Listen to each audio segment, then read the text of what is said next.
So today we are on Canto 3, Chapter 9, Text 5.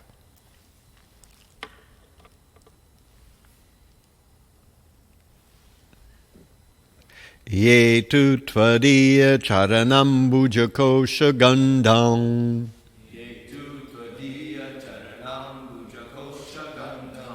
Ye tu tvadiya charanam bhujakosha gandham.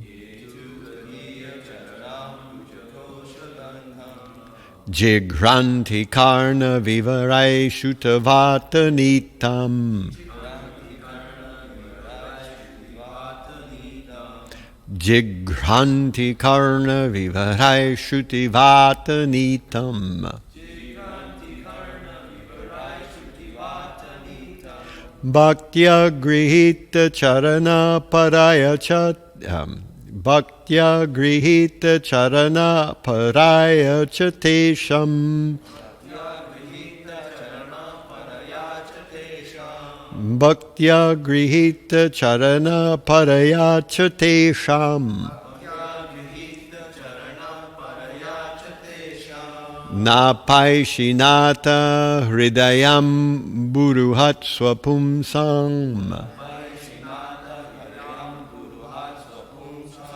Napaishinata hridayam buruhat swapumsam. Ye tu tvadiya charanam bhujakosha gandham. Jigranti karna vivarai shutivata nitam. Bhaktya grihita charana paraya chatesham. Naipaishinata hridayam buruhat swapumsam.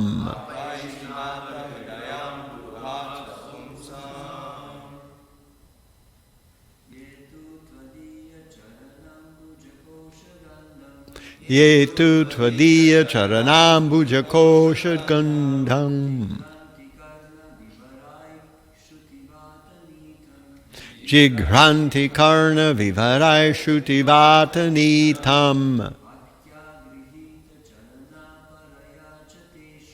Bhaktya grihita charana parayachate shang. Napaishinata hridayam buruhat swapumsam.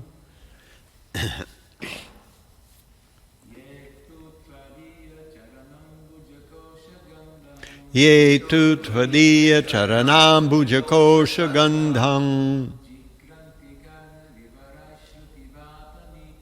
Jigranti karna vivarai shutivata nitam.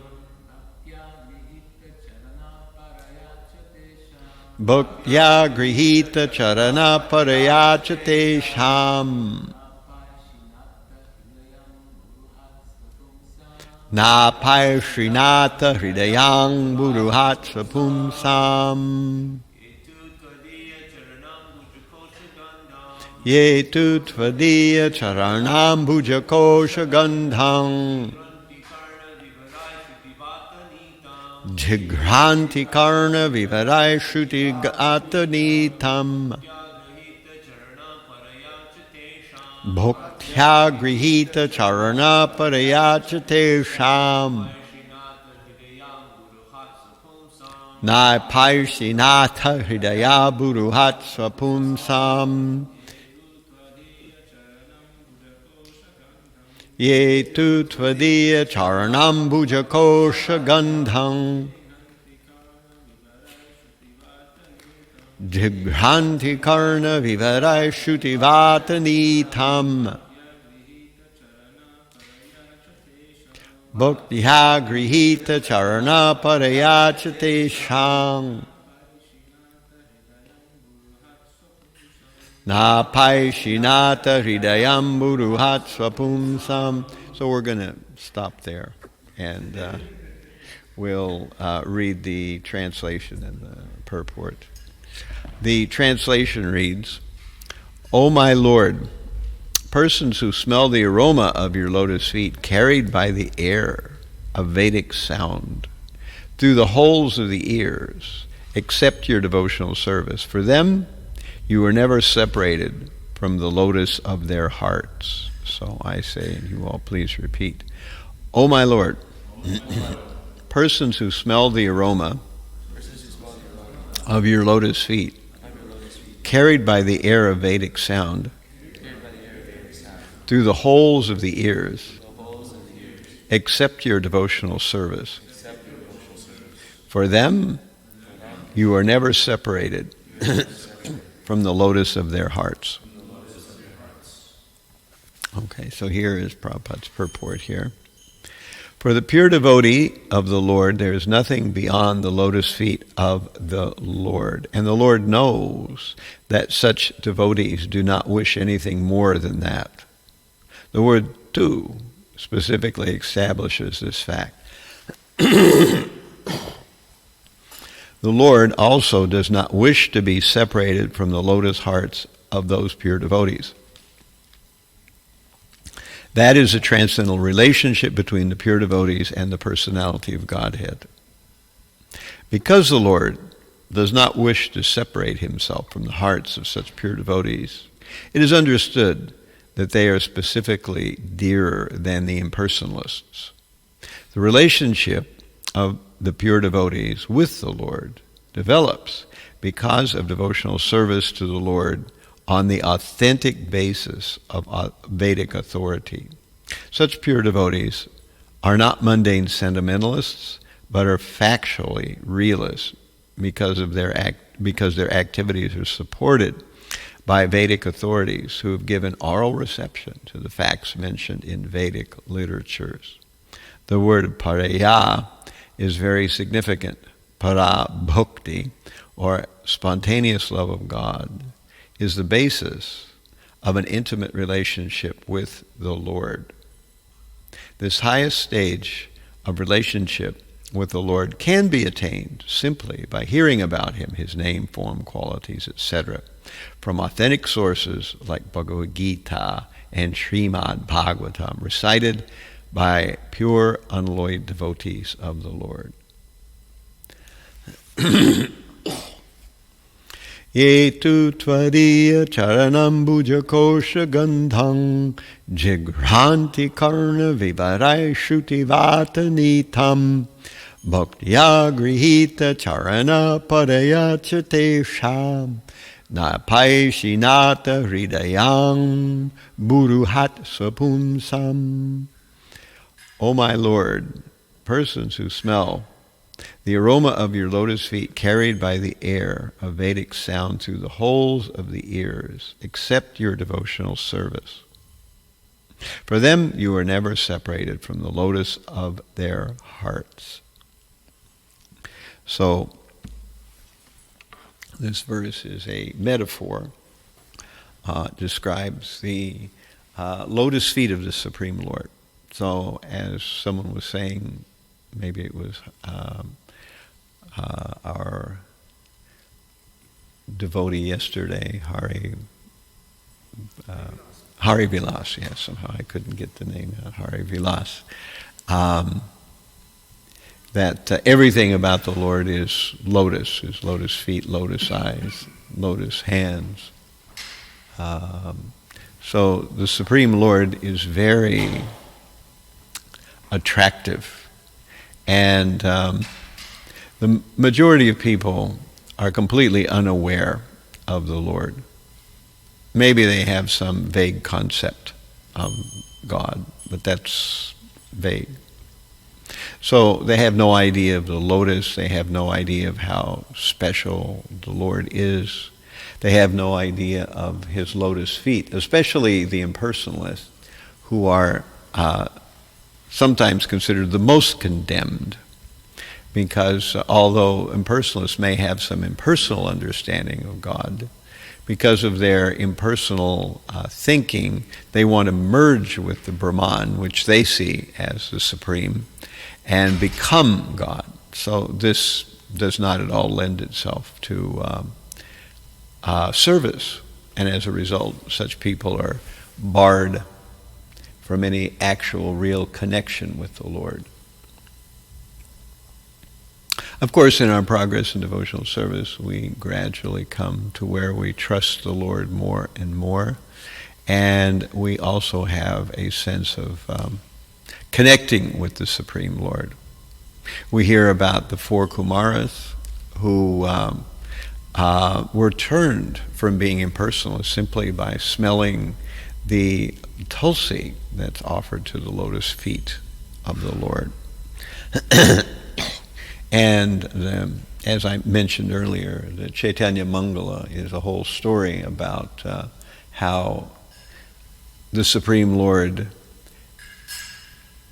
decides to incarnate or to descend to the earth planet for the express purpose of understanding what it is about his lotus feet that capture the hearts of the devotees. So Rukmini mentions this to the Supreme Lord as she's massaging the Supreme Lord, and he's bewildered by her statement.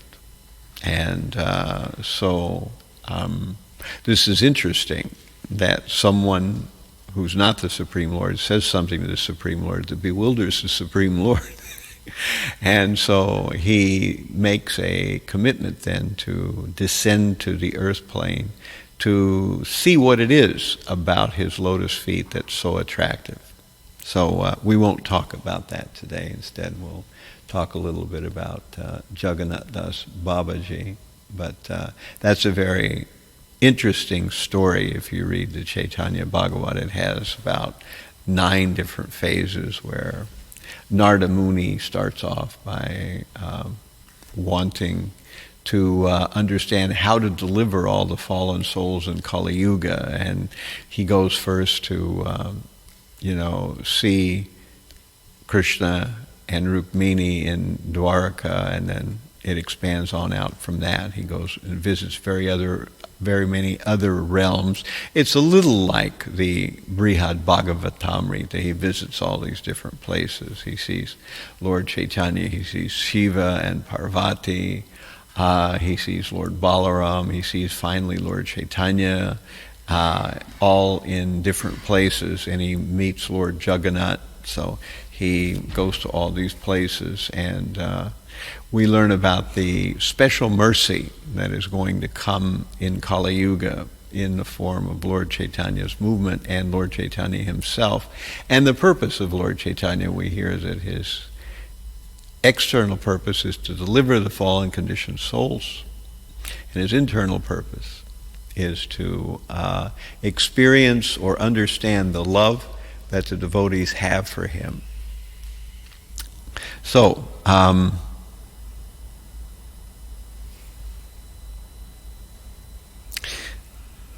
Jagannatha Dasa Babaji is an interesting person. We don't hear usually very much about him, but there is some writing about him that he was born in the year 1750. So that was 2 centuries ago. Actually even longer, right? So it's interesting that he lived somewhere between 135 and 147 years, so he, like Advaitacharya, he lived an enormously long period of time by our estimation in our modern day. And he was born in a city called Tangail, I guess is how it's pronounced. Maybe it's not pronounced like that. Somewhere near Dhaka in, Bengal. And toward the latter part of his life, he became quite invalid. He could barely walk. And when he would read or talk or worship his deities, actually I don't know if he was how much he read, but he was worship his deities. He had to have little sticks that he would prop his eyes open with, and he had one disciple named Sri Bihari who was very stout, and he used to carry Jagannatha Dasa Babaji in a big basket.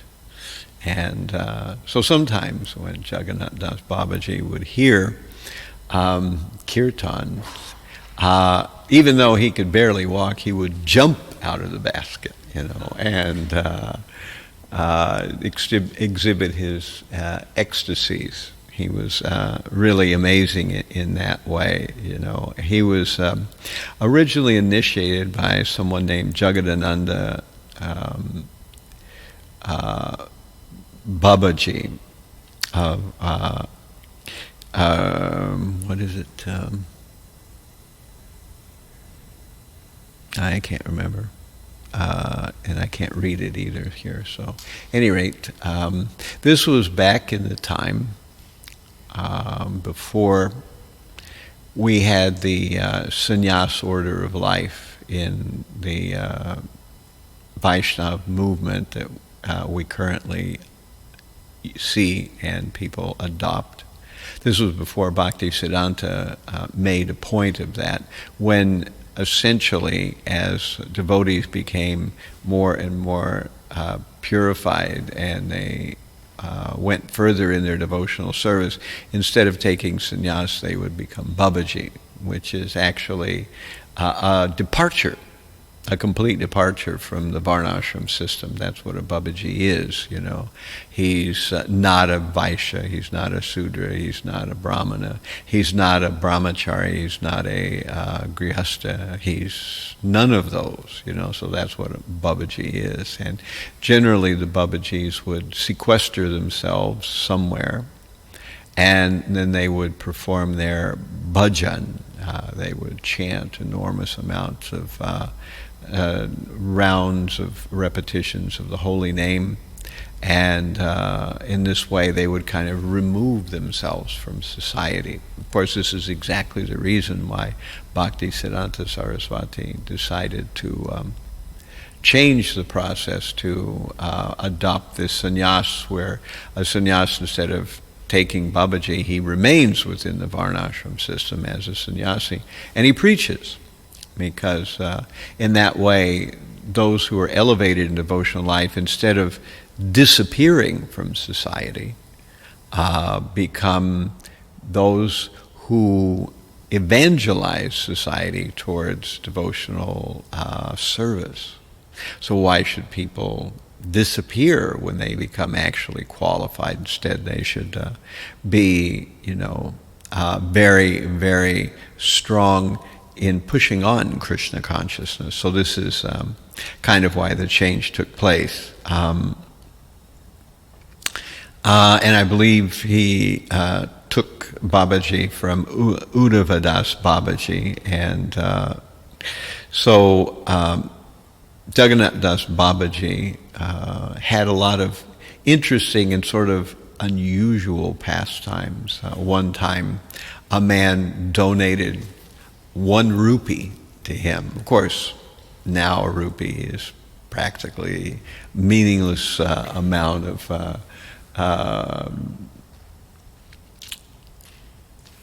money in Western terms, but back then a rupee was a little bit more than it is today, of course. But still, Jagannatha Das Babaji kept the rupee for some time and then eventually gave it back to the man and said, you're a rich man, and, I found this 1 rupee so much of a burden that I couldn't carry it anymore. So how do you manage to carry so many rupees?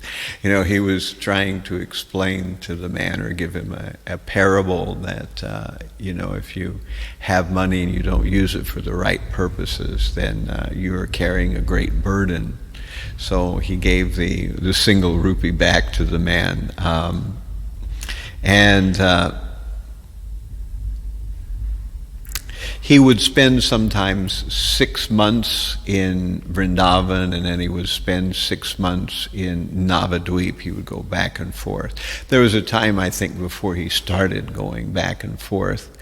And when he was in Vrindavan, he stayed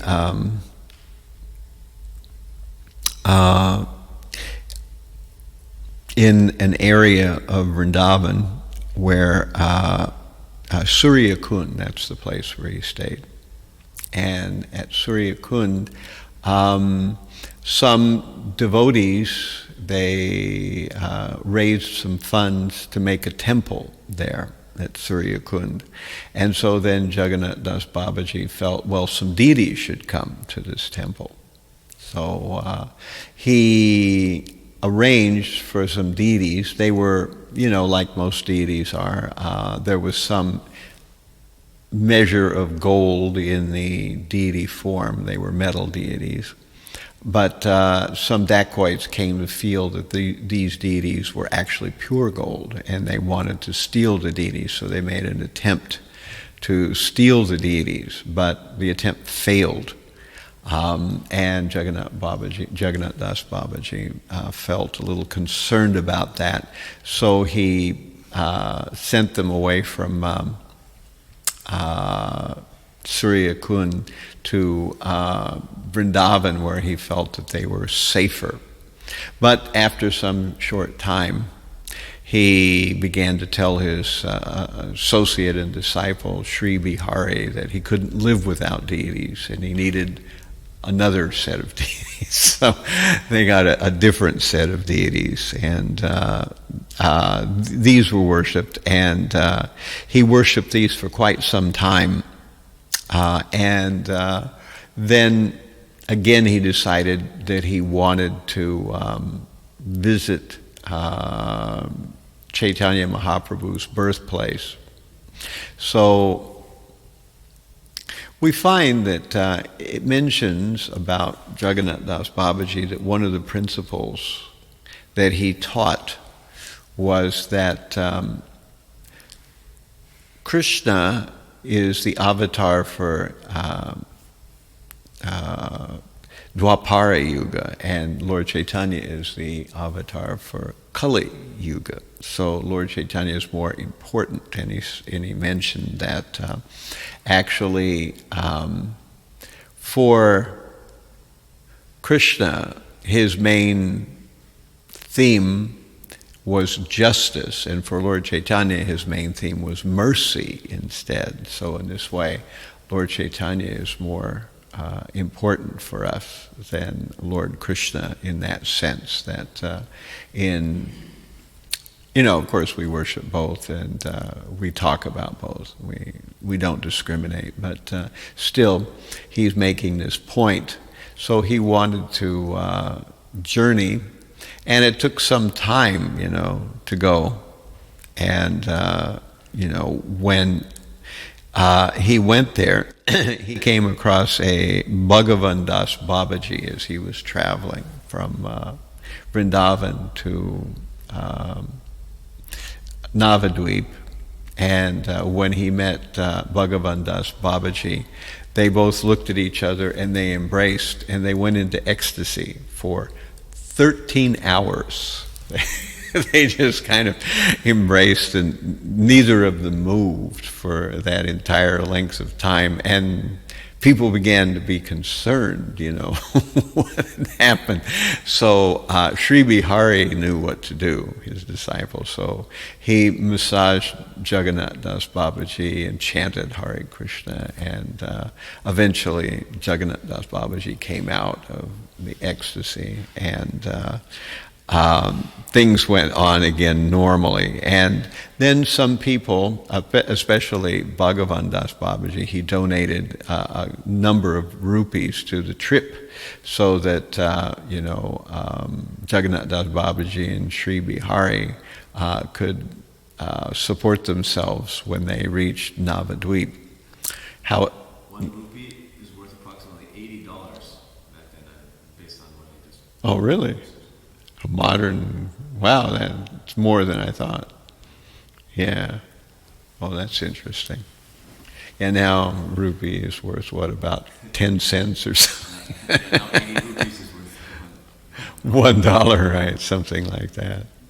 So on arriving in the Navadvip area, instead of staying at one of the places, Sri Bihari and his spiritual guide, Jagannatha Dasa Babaji, they just lived under a tree. So this was kind of the way that Jagannatha Dasa Babaji dealt with things. He was very, very austere. It's said that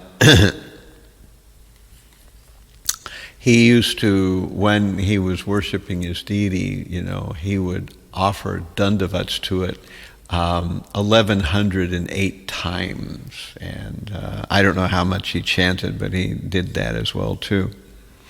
One time, he begged a roti from a street sweeper in Vrindavan.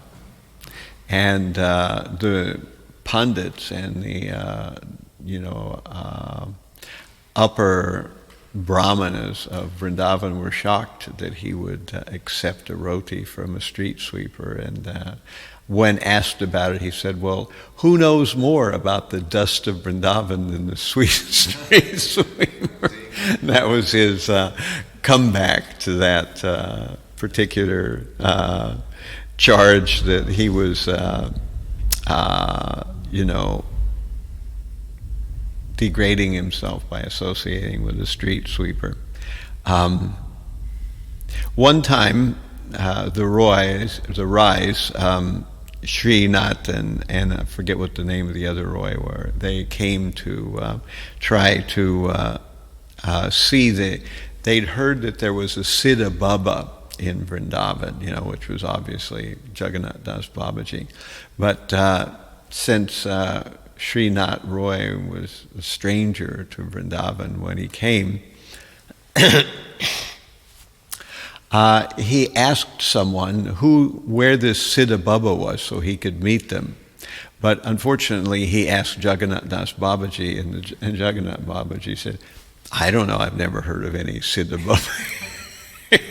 So he just replied that way, and of course Srinath Roy was bewildered. He couldn't figure out what was going on. Then eventually he found out that it was he had asked the wrong person. That Jagannatha Dasa Babaji just simply replied, I've never heard of any Siddha Baba living here. At any rate, one time the Roys asked Jagannatha Dasa Babaji for a miraculous sign, and he appeared to be kind of annoyed by that question, and he had a stick in his hand. He went hup hup hup and bashed the stick on the ground, and they thought, is he angry and wants us to go away? He's going to hit us with his stick. And later, when he they could ask him about it, he appeared to be kind of in some kind of trance or something when he was doing that. And this, I think, happened in, Navadvip. And he was saying that actually he was chasing a goat, I think it was, who was eating tulsi leaves or something in Vrindavan, many, many miles away. And he was trying to get the goat to go away, and somehow or another they found out that they made some contact through some kind of electrical means, through telegram or something like that, that actually there was a goat, and it was and somehow he was able to chase a goat away many miles away, from eating. On another occasion, Sri Bihari became very, very sick, and they took him to some kavis, and it looked like he might pass away.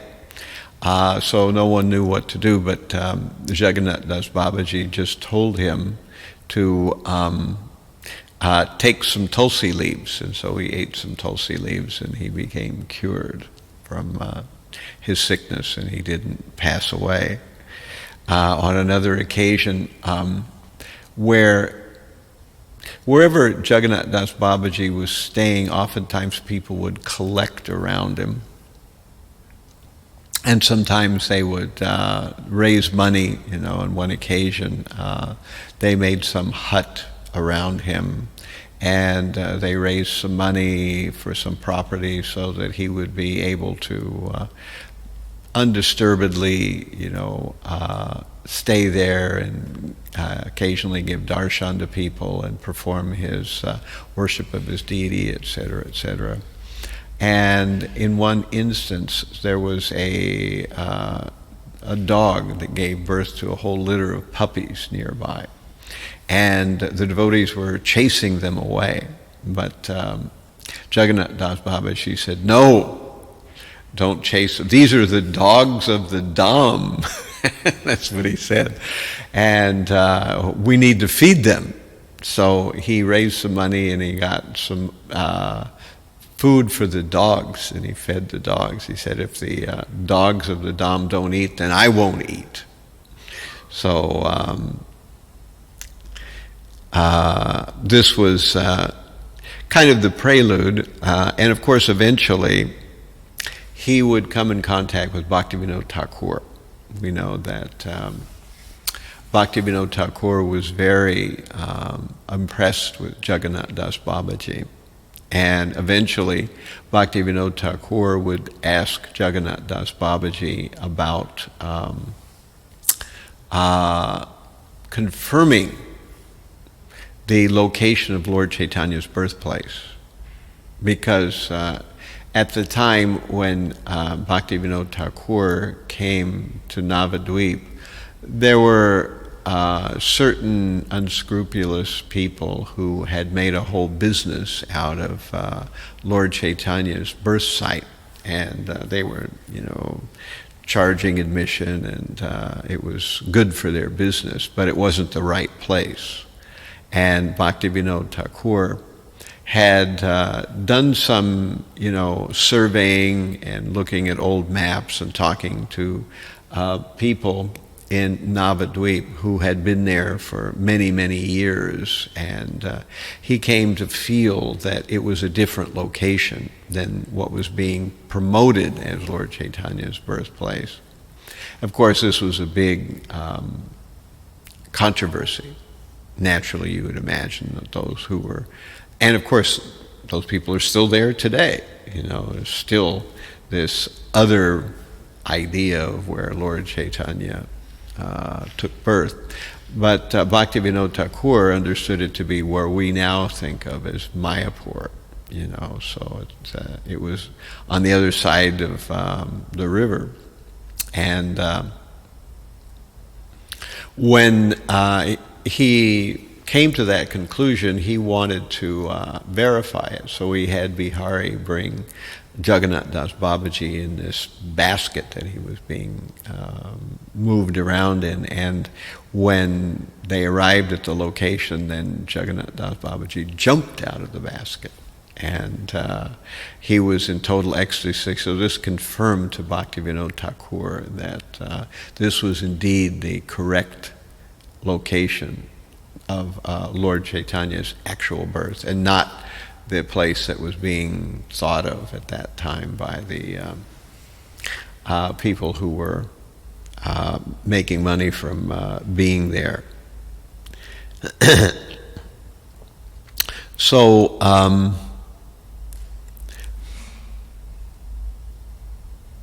sometimes Bhaktivinoda Thakur would see Jagannatha Dasa Babaji, and they would talk.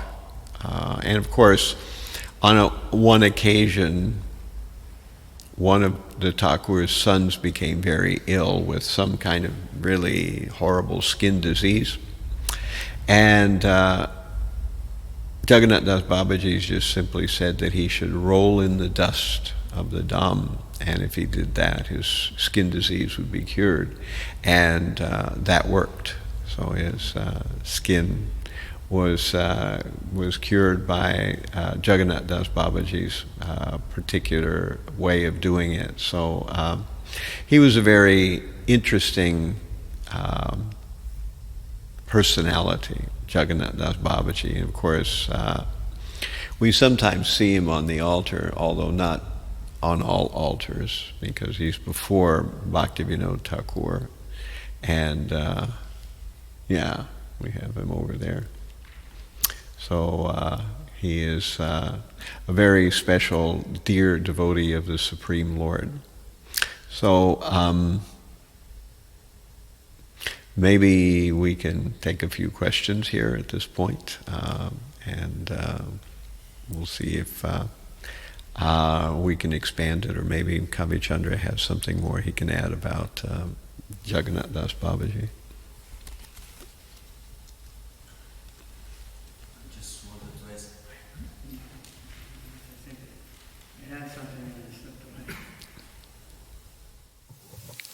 Thank you very much, Maharaj. I wanted to ask two things, if possible. One was the story you mentioned in the beginning about Narada Muni. From which book you said? The Caitanya Mangala. From Caitanya Mangala. Okay. Yeah, one time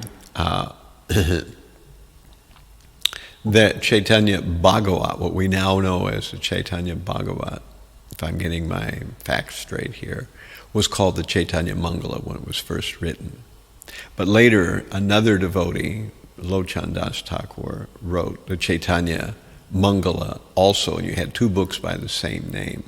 So it was agreed that the first book, the Caitanya Mangala, would be changed to Caitanya Bhagavat, and now it's called the Caitanya Bhagavat, and the Caitanya Mangala is the one by Lochan Das Thakur. So we have kind of three main literatures about Lord Chaitanya. One of them is Caitanya Bhagavat, and one of them is Caitanya Mangala, and one of them is the Caitanya Charitamrita. So the Caitanya Bhagavat kind of gives a lot of details about Lord Chaitanya's pastimes, especially his early pastimes, and doesn't explain much of the philosophy. But the Caitanya Charitamrita explains the philosophy of Lord Chaitanya Mahaprabhu. That's one of its more important aspects. And then you've got the Caitanya Mangala, which kind of explains why Lord Chaitanya comes to the world. So they're kind of in three different sort of directions there. Although they're all three talking about Lord Chaitanya, they have this kind of different angle of vision in the way that they're presenting what they present. So the Caitanya Mangala is written by Lochan Das Thakur, the Caitanya Charitamrita by Krishna Das Kaviraj, and the Caitanya Bhagavat by what was it, Vrindavan Das Thakur. So I also wanted to ask, I heard that in the house of Bhaktivinoda Thakur on Gaura Purnima in Navadvip, at the same time were present Jagannatha Dasa Babaji, Bhaktivinoda Thakur, Bhakti Siddhanta Saraswati, and Gaura Das Babaji Maharaj. And they were discussing Krishna consciousness and making plans. Have you heard this? well, I think in general they're all concurrent. Whether they were all there at the same time at any one instance, I don't know. But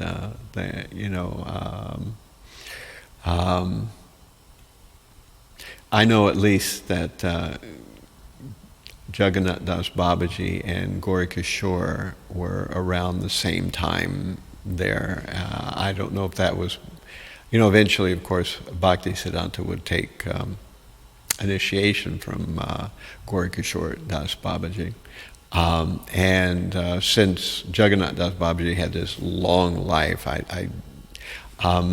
what year does that make it if you add 147 to 1750? So let's say it's 50, so that makes 1900.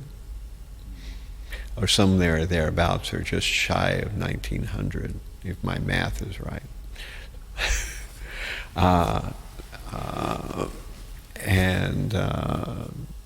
That it could possibly be that they were all at the same time there, but it certainly they're close to the same time, if not actually concurrent.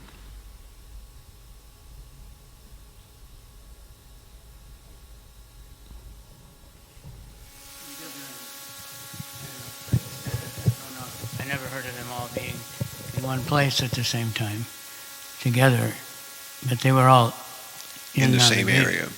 at the same time. Yeah. They're different places. You get a kind of a theme like that with the Jaiva Dharma, where you have devotees and the devotees' spiritual master, the devotees' grand spiritual master, and they're all conversing together. You kind of get a sense like that. Of course, it's fictitious in the Jaiva Dharma, but I think it's probably based on the real setting that was actually going on at the time. Maharaj, is Babaji, you mentioned, is Babaji the same as Avadhuta? Is there any difference between these? It could be. I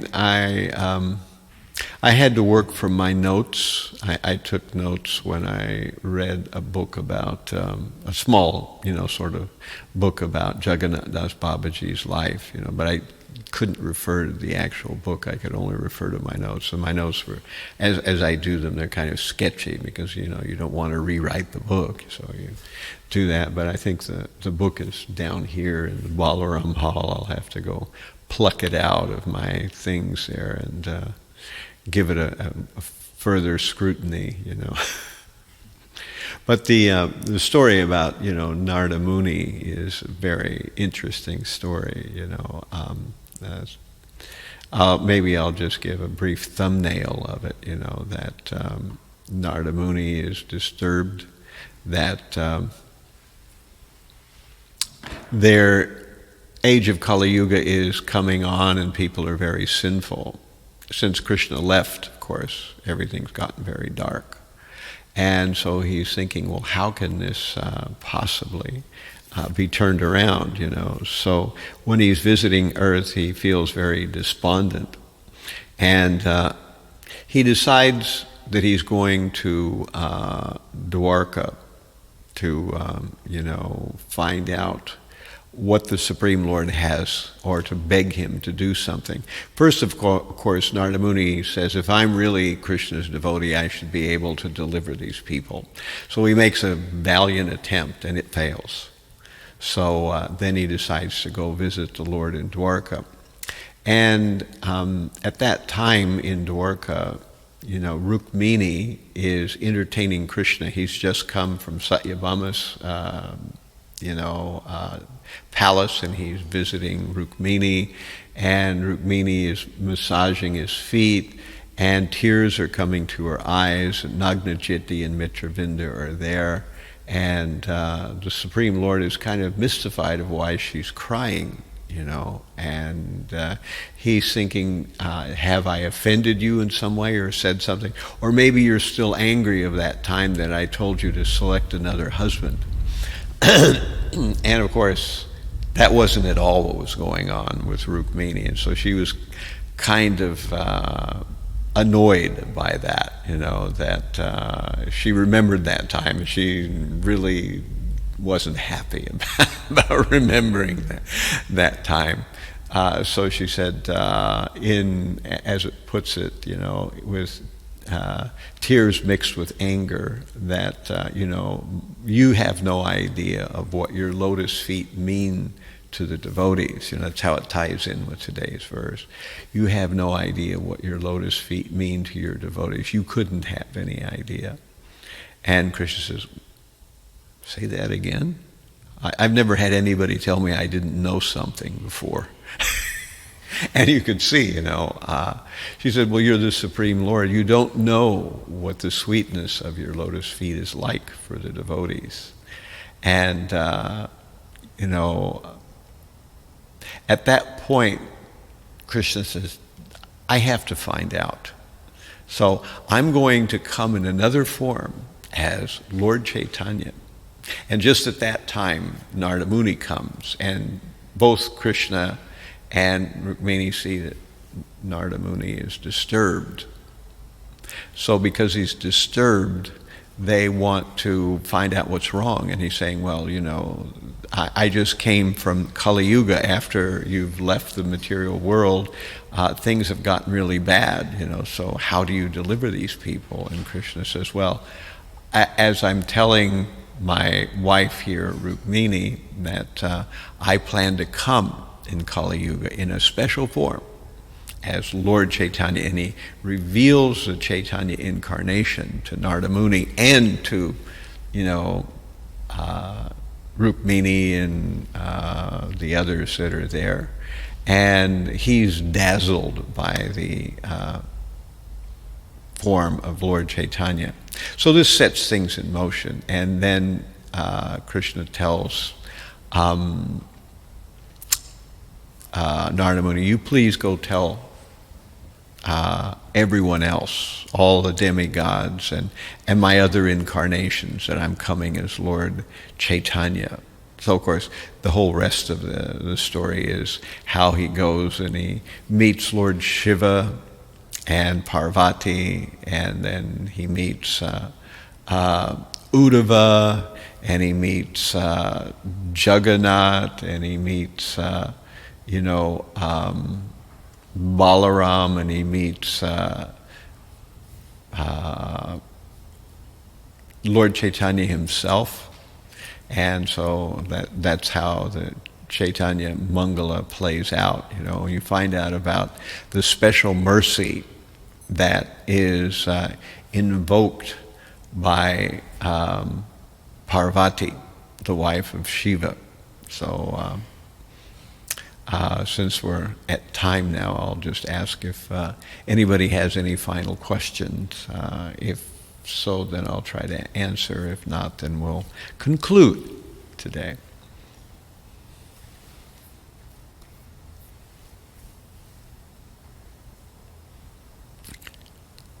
All right, so thank you all very much for your kind attention. All glories to Jagannatha Dasa Babaji, all glories to Narada Muni, the Vaishnavas, and the amazing lotus feet of the Supreme Lord, Lord Krishna. Hare Krishna.